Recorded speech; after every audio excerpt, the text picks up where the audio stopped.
할렐루야. 하나님의 은혜가 이 시간 우리들 모두에게 임하기를 주의 이름으로 축원합니다. 오늘 말씀의 제목 한번 따라 하실까요? 내 믿음을 견고케 하는 것이 진정한 효도입니다. 아멘. 예. 정말 오래간만에 어머니의 은혜 들었습니다. 아이고 감동이 되네요. 감사합니다. 설교 듣기 전에 이런 생각을 한번 해보시면 좋겠습니다. 우리 부모님들이 살아있던 혹은 떠났던 간에 자식을 대하는, 나를 대하는 마음은 한결같았을 텐데 그분들이 진짜 나한테 받고 싶었던 게 무엇이었을까 한번 생각하면서 오늘 말씀을 들으면 좋겠습니다. 제가 신학대학 입학을 할 때에 이제 우리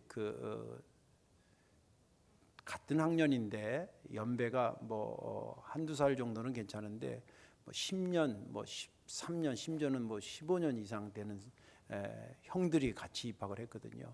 근데 그런 분들은 대부분 사연이 있어요. 또 간증거리가 있고 그 중에 이제 한 서너 살 되는 형님을 이제 같이 친하게 지냈는데 그분한테 이제 궁금하잖아요. 그래서 나중에 친해진 다음에 형님 어떻게 다 이렇게 늦게 신학대학을 왔냐 그랬더니 그분이 고향이 부산입니다. 해양대학교를 나오고 3등 항해사가 돼서 배를 타고 5대양 6대주를 누비던 사람입니다.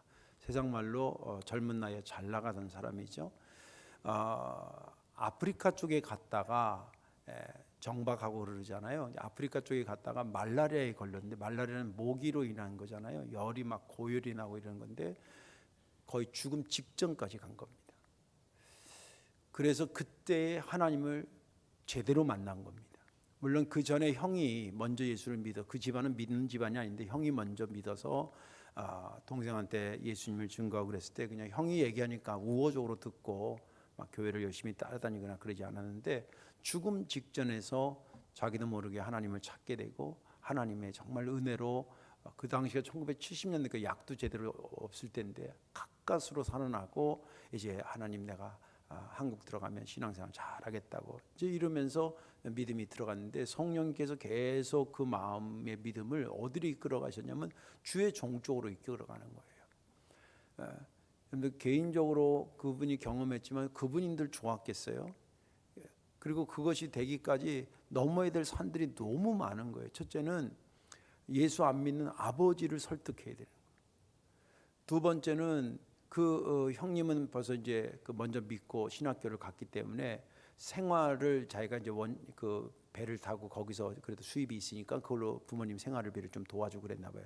그것도 걱정이 있었고 그리고 자기도 자기 인생을 180도로 바꿔야 되는데 이게 진짜 옳은 판단인가 뭐 이런 갈등이 있었죠. 그래서 이제 아버님한테 이만저만해서 성령님께서 저를 자꾸 신학교로 해서 목사 되도록 이렇게 이끌어 갑니다. 그랬더니 아버지가 두 칼도 아니고 단칼에 무슨 어그로 죽을 놈에서 목사 되냐고 또 경상도 사나이 아닙니까? 막 이래가지고 단칼에 잘라버리는 거예요. 근데도 그래서 돌아와서 기도하면 성령님께서 이끌어가지고 그래서 이제 갈등을 하다가 신학교를 입학을 하고 그동안 이제 몇 년 동안 배 타면서 이렇게 저렇게 모은 돈을 어머니 아버지한테 다 드리고 어머니 제가 어머니 아버지를 떠나는 게 아닙니다. 어떻게 보면 더 어머니 아버지를 복되게 하기 위해서 그런 겁니다.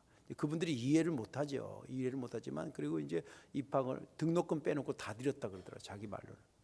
그리고 어렵게 신학교를 다니면서 이제 장학금은 학교나 이제 실습하는 교회에서 좀 나온 가지고 제후제후 한 곱이 넘기고 방학 때 내려가서 아버지 돕고 또 틈나는 대로 전도하고 또 올라와서 또 공부하고 또 방학이 이런 과정을 하면서 어느 순간에 아버지의 마음이 조금씩 열려서 예수를 믿게 됐습니다.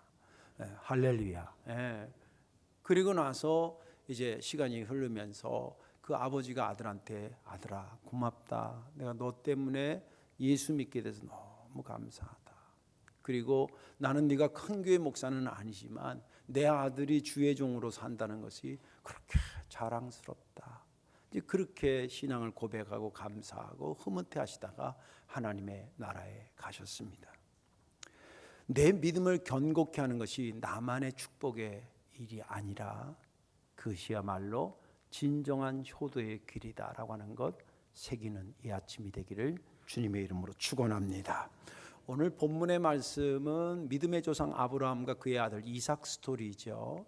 하나님께서 100세의 아들 이삭을 아브라함에게 주시고 어느 날 시간이 좀 지났는데 학자마다 조금씩 계산법이 다릅니다만은 대략 여기 내용에 이제 등짐을 나무짐을 번제할 나무짐을 지고 올라갈 정도니까 최소한 15에서 20살 안팎의 청소년 내지 청년 때 아니겠나라고 추측을 합니다. 아무튼 그쯤 되었을 때에 100살 때 준 아들을 하나님께서 가리키면서 그 아들을 번제물로 바치라는 거예요. 내가 지시하는 곳에 가서. 여러분들 얼마나 아브라함이 청천벽력 같은 소리를 들은 겁니까? 가슴이 철렁했겠죠.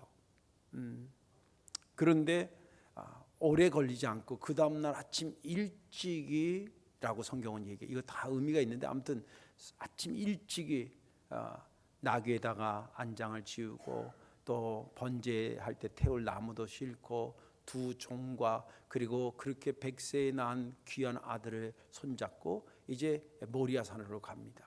근데 모리아 산이 지금 예루살렘 성전이 있는 산이고 거기까지 가는데 약 3일 정도 거리가 있다고 합니다.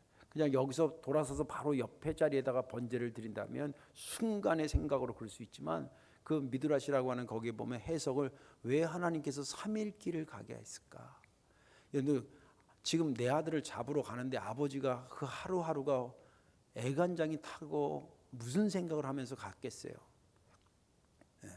정말 힘든 길, 믿음의 길을 가는 거죠. 아무튼 그렇게 3일 길 가가지고 이제 산 아래에서 두 종은 여기 너희들 여기 기다려라. 그리고 이제 쓸 번제할 나무를 아들에게 등짐을 지우고 그리고 당신은 불과 그리고 잡을 이제 칼을 들고 이렇게 가는 겁니다. 근데 산으로 올라가는데 아들이 뜬금없이 이런 질문을 하는 거예요. 그런 질문을 안 했으면 좋겠는데 여기 아브라함 이야기는 굉장히 짧게 얘기합니다. 그거는 자기 감정을 조절하는 거예요. 굉장히 힘든 과정입니다. 아버지, 지금 번제 드리러 간다는데 나무도 있고 불도 있고 또 양을 잡을 칼도 있는데 번제물은 어디 있어요? 이런 거예요. 그 질문을 받았을 때 아버지 아브라함이 가슴이 찢어지지 않았겠어요? 근데 굉장히 절제되게 표현하기를 하나님이 자기를 위해서 그 제물을 준비하실 거야. 그리고 올라갑니다. 그리고 올라가서 이제 제단을 쌓더니 아들을 밧줄로 묶는 거예요. 좀 더 설명하겠습니다만 아들을 묶습니다. 그리고 그 나무 위에다가 얹어놓고 이제 번제물이니까 칼을 대서 아들을 잡으려고 하는 순간에 하나님의 사자가 천사가 아브라함아 아브라함아가 부릅니다. 그 아이의 몸에 손을 대지 마라. 네가 그렇게 사랑하는 아들을 하나님께 드리는 것을 보니까 네가 하나님을 경외하는 줄을 내가 오늘 알게 됐구나. 그러면서 멈춥니다. 거기까지가 본문의 말씀이 그 다음 얘기는 아시죠? 그리고 보니까 아들을 풀어주고 보니까 옆에 순양이 하나 나무가지에 걸려 있어서 그 순양을 잡아다가 번제로 드리고 아브라함이 그곳을 이름하여 그 유명한 여호와께서 모든 것을 준비하시는도다. 그래서 여호와 이레라고 하는 제목을 짓습니다. 그게 풀 스토리입니다. 저는 지난 주간에 이 본문을 보면서 은혜가 된 것은 이 스토리를 아브람 1차적인 해석은 주로 아브람을 중심으로 이 스토리를 읽어갑니다. 이게 틀린 건 아닙니다. 그런데 어버이 주일이라서 그래서 그런지 그날은 제가 본문을 볼 때 아들 이삭의 입장에서 이 본문이 읽혀지는 거예요. 사실은 주인공은 아브람이 맞지만 그렇다고 조연이라고 하기에는 너무 주인공 같은 사람이 있었는데 그 사람이 아들 이삭이었습니다. 그 다 큰 아들이 아버지가 묶는다고 묶여? 확 풀치고 아버지 미쳤어요. 그리고 도망갈 수도 있었을 텐데 그거 힘이 없어 그런 게 아니라 뭔가 딴 것이 있어 그 자리에서 그대로 순전한 양처럼 묶였다고 한다면 그 속에 있었던 것이 뭐냐라고 하는 거예요. 이런 것들을 묵상하면서 은혜가 됐습니다. 오늘 말씀이 저와 여러분들 은혜 받으시고 오늘 이 본문을 아들 이삭의 관점에서 보면서 내 신앙과 어떻게 매치를 시켜야 될지를 한번 고민하는 시간이 되기를 주님의 이름으로 축원합니다. 자, 먼저 우리가 좀 다뤄야 될 것은 뭐냐면 왜 내 믿음을 견고케 하는 것이 효도가 되냐는 거예요. 그 첫째는 그것은 내가 잘 되고 내 부모가 잘 되는 길이기 때문입니다. 오늘 이 본문의 등장인물이 크게 둘이잖아요. 그것은 아버지 아브라함과 아들 이삭이 등장합니다. 근데 결론적으로 얘기하자면 둘 다 잘 됐어요. 아버지는 아버지대로 잘 되고 아들은 아들대로 잘 됐어요. 먼저 아버지가 얼마나 잘 됐는지를 잠깐 소개하면 히브리서 11장에 이것을 언급하고 재해석합니다. 히브리서 11장 17절에 18절에 이렇게 기록되어 있어요. 아브라함은 시험을 받았을 때에, 이 시험은 이삭 밭이라고 하는 그 얘기를 하는 겁니다. 테스트를 받았을 때에 믿음으로 이삭을 드렸으니 그는 약속들을 받은 자로 돼 그 외아들을 드렸느니라. 그에게 이미 말씀하시기를 내 자손이라 칭할 자는 이삭으로 말미암으리라 하셨으니, 이 아브라함은 엄청난 테스트를 받았는데 합격한 거예요. 그럼 합격한 자가 누리는 축복이 있는 거예요. 그게 뭐냐면 믿음의 조상이라는 엄청난 축복을 받고, 그리고 네 자녀들이 하늘의 별처럼 바다의 모래알처럼 많아진다는 그런 축복을 받아요. 여러분들 다 인간 별 수 없어요. 저도 인생 살아보니까 50 전까지는 내가 잘 되는 맛이 있었어요. 맛있더라고. 근데 50 딱 넘어가니까요, 애들 잘 되는 맛이 내가 잘 되는 맛보다 훨씬 맛있어. 동의하시면 아멘 하세요. 난 끝까지 동의 못해. 그러면 그냥 그렇게 사시고. 아브라함의 자기가 그렇게 자식 했는데 하나님께서 주시고, 야, 네가 믿음의 조상이 될 거야. 그런 축복을 받았으니 이것처럼 더 행복한 일이 어디 있겠어요. 또 더 중요한 것은 뭐냐면 이 아브라함의 축복과 행복이 본인만의 것이 아니었다는 거예요. 아들 이삭이 받은 축복과 직결되어 있다는 겁니다. 그러면 아들 이삭은 어떤 축복을 받았냐? 결론적으로 엄청난 것을, 셀 수 없는 것을 받는데 그 중에 한 4가지 것만 줄이면, 첫째는 뭐냐면 그가 아버지 이 아브라함이 믿음의 조상이 되는데 그 조상의 두 번째 연결고리, 그 연결고리 두 번째로 하는데 이 위치가 엄청나게 중요한 거 아닙니까? 이 중요한 자리에 첫 연결고리의 주인공이 됩니다. 할렐루야. 그것만이 아닙니다. 두 번째 축복은 뭐냐면 자기 자녀들, 자기 몸에서 날 자식이 나중에 에서와 야곱이잖아요. 얘네들의 미래가 어떻게 될 것을 믿음으로 볼 수 있는 영안이 열리는 축복을 받습니다. 히브리서 11장에 그걸 언급하는데 히브리서 11장 20절에 이렇게 믿음으로 이삭은 장차 있을 일에 대하여 야곱과 에서에게 축복하였으며, 자기 아들을 보는데 자기 아들들만 보이는 게 아니라 하나님께서 역사하실 자기 아들이 보이는 거예요. 그런 영안이 열리기를 주의 이름으로 축원합니다. 그게 닫혀 있으면요, 아들을 보고 딸을 볼 때 답답하기 그지없어. 아무것도 안 보여. 그래서 하는 말이, 야, 네 꼬라지를 보니까 야, 앞날이 캄캄하다. 야, 이딴 소리는 하는 거야, 엄마 아빠가. 이삭이 받았던 이 축복이 열리기를 주의 이름으로 축원합니다. 여러분들 난 자식이 완벽하다는 게 아니에요. 그러나 하나님이 역사하실 것을 통해서 봤다는, 그리고 그에게 예언하면서 미래의 축복을 했다는 거예요. 이삭이 그런 축복이에요. 세 번째는 실제 삶도 엄청나게 축복을 받습니다.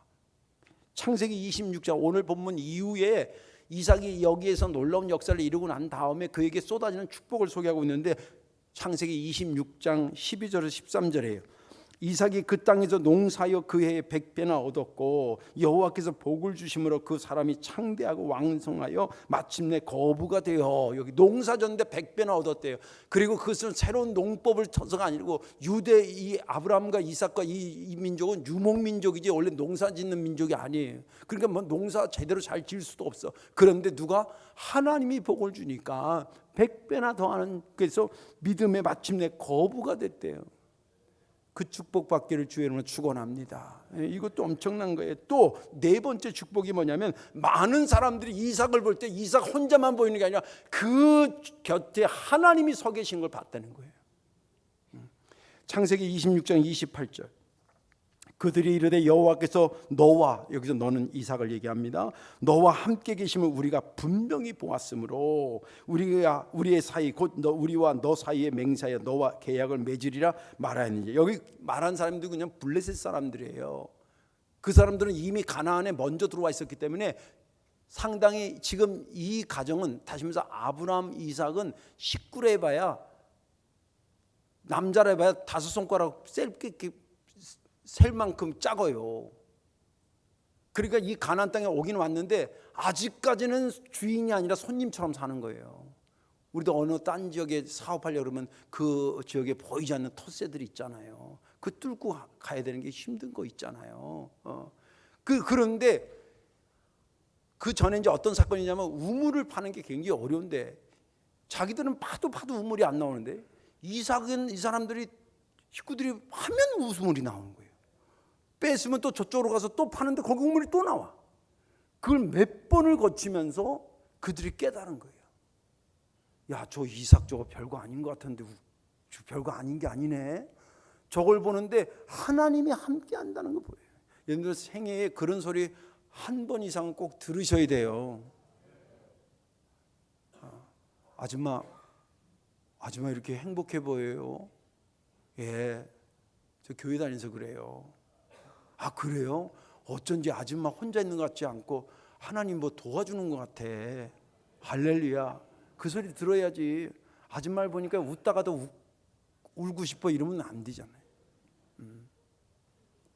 하나님이 함께하는 것을 상대방이 느낄 정도, 여기 보니까 느꼈다 아니라 분명히 봤다 그렇게 표현했어요. 분명히 볼 정도로 했다는 것은 이 이삭이 엄청난 축복을 받은 것을 상징하는 거예요.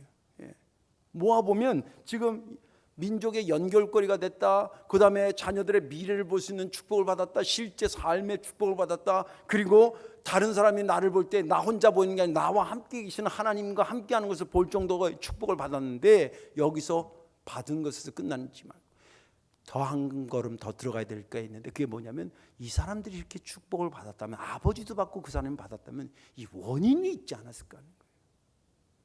여기 팥이 났어요. 그러면 팥 심은 게 있을 거 아니에요. 콩이 났어요. 그러면 콩 심은 적이 있었을 거 아니에요. 이 사람이 이렇게 어떻게 시간 돼서 우연히 좋은 집터에 갔더니 뭐 그거 아니거든요. 이삭이 이렇게 축복의 주인공이 될 수 있었던 게 뭐냐? 그에게 믿음이 있었다는 거예요. 이삭의 이 믿음을 보려면 자연적으로 그 모리아 산의 제물로 묶여있던 이삭의 이야기로 다시 돌아가야 됩니다. 우리가 얼른 생각해도 그러잖아요. 아니 그렇게 힘이 있는 100살 넘은 아버지를 못 미쳐서 이렇게 묶였을까? 궁금하잖아요. 미드라시라고 하는 이스라엘의 책이 있는데 이 미드라시라는 것은 뭐냐면 모세 오경을 해석해놓은 우리로 말하는 주석책 같은 거예요. 거기에 그 스토리를 다뤄요. 거기에 저희가 궁금해하는 내용을 그대로 질문해요. 왜 이삭은 아버지가 묶었을 때 도망가지 않고 얌전히 묶였을까? 그런데 오늘 본문의 9절에 나오잖아요. 하나님이 그에게 일러주신 것이 곳에 이른지라 이에 아브라함이 그곳에 제단을 쌓고 나무를 버려놓고 그의 아들 이삭을 결박하여 제단 나무 위에. 여기서 중요한 단어는 결박이라는 단어예요. 이건 히브리어로 아케다라고 하는 건데 이 결박이라는 것은 뭐냐면 내가 나를 묶는 게 아니고 남이 나를 묶는 데 쓸 때 아케다라 그래요.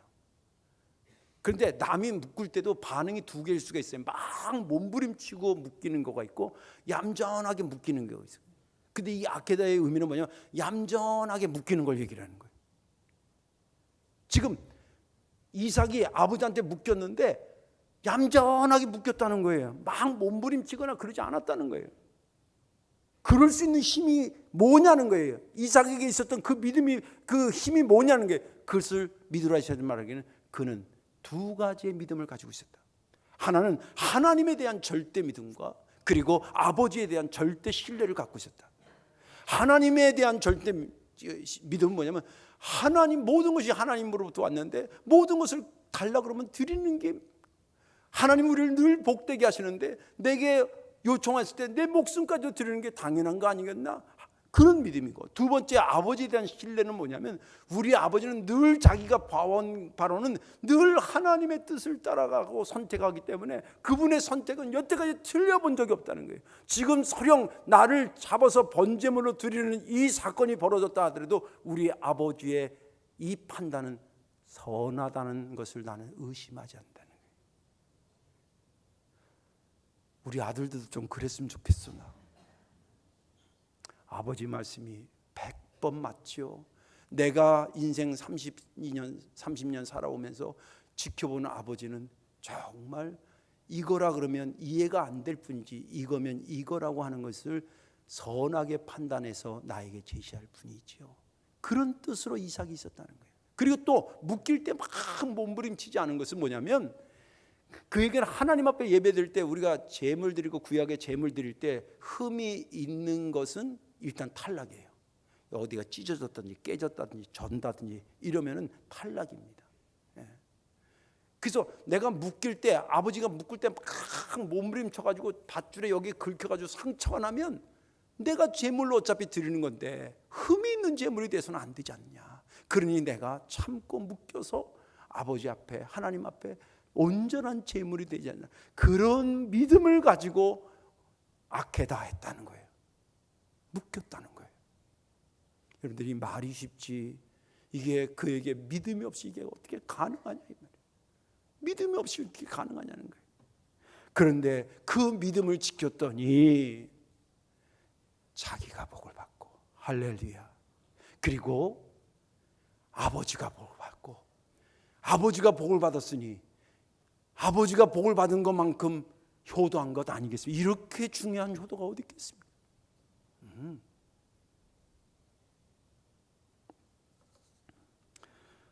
어떤 일이 있더라도 여러분들 자신의 믿음을 견고히 하시기를 힘쓰시길 바랍니다. 여러분들의 믿음 안에서 잘 돼서 복된 것이 곧 여러분들의 부모에게 드리는 진정한 효도가 되기 때문입니다.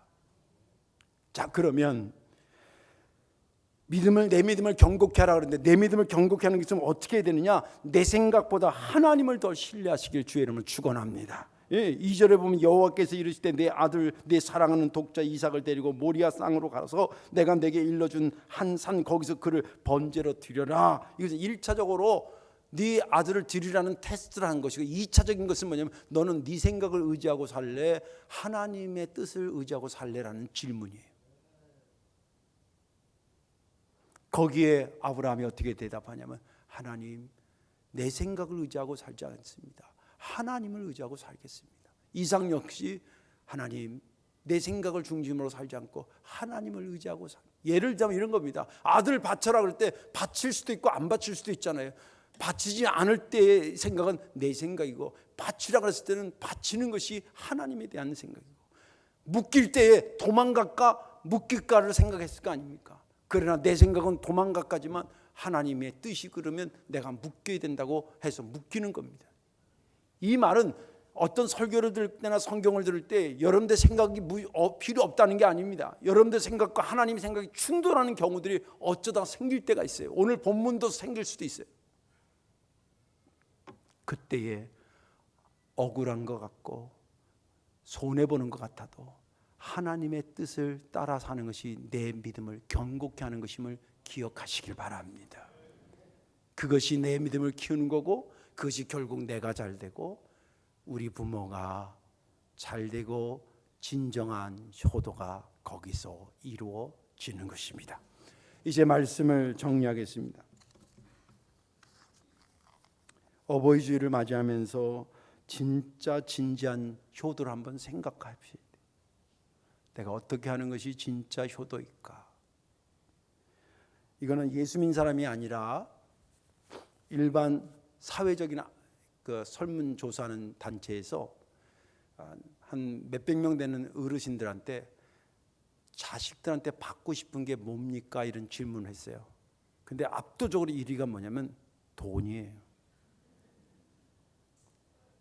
돈이다. 우리 아들들 잘 들어. 돈이다. 근데 그 앙케이트 답한 사람들이 단서를 다룬 거예요. 한결같이 단서를. 단서가 뭐냐면 내 자식이 잘 된다는 전제하에서. 그 말은 뒤집어서 얘기하면 내 아들이 안 되는데 어버이 주일이라고 해서 어떻게 해서 용돈 마련하고 그게 더 괴롭다 이 말이요. 네 없는 거 내가 뻔히 아는데 그거 가지고 오면 내가 더 괴롭다 이 말이야. 네 잘 되는 게 성경은 그럼 내가 잘 되는 방법이 뭡니까? 아들 이삭을 바라는 거예요. 아들 이삭을 봐라. 그가 자기 믿음에 정말 세상 말로 올인했더니 그도 잘 되고 하나님도. 어느 책에 보니까 기적은 믿음에서 생기지 이성에서 생기지 않는다 그러는 거예요. 여러분의 삶에 기적이 일어나기를 원합니까? 잘 되기를 원합니까? 믿으셔야 됩니다. 내 머리로 내 생각에서는 기적이 나타나지 않습니다. 하나님의 은혜로 여러분들 믿음에 전념하시고 복받고 여러분도 잘 되고 그것으로 인해서 그것을 보는 흐뭇해하는 여러분들의 부모들을 생각하시면서 오늘의 삶을 성실히 살아가시는 믿음의 사람들 되시기를 주님의 이름으로 축원합니다. 기도하겠습니다. 자비하신 아버지, 은혜를 감사합니다. 저희들에게 좋은 부모님들을 주셔서 생각할 때마다 눈물 날 정도로 고맙고 감사합니다. 아버지 하나님, 어떻게 하면 그분들에게 뭘 좀 드리고 싶은 마음이 굴뚝 같지만 오늘 말씀을 깊이 묵상하니 그거 이전에 먼저 해야 될 것이 있음을 깨닫게 됩니다. 말이 그렇지 그런 상황에서 제물로 묶을 때에 얌전하게 묶기는 악하다는 것이 이게 쉬운 일이 아닌데 그 고비를 믿음으로 뛰어넘음으로 새로운 축복의 세계를 열어갔던 아들 이삭을 생각해 봅니다. 주님, 성경 속에 갇혀있는 이삭이 되는 게 아니라 이 시대를 살아가는 이삭이 내가 되게 하여 주옵소서.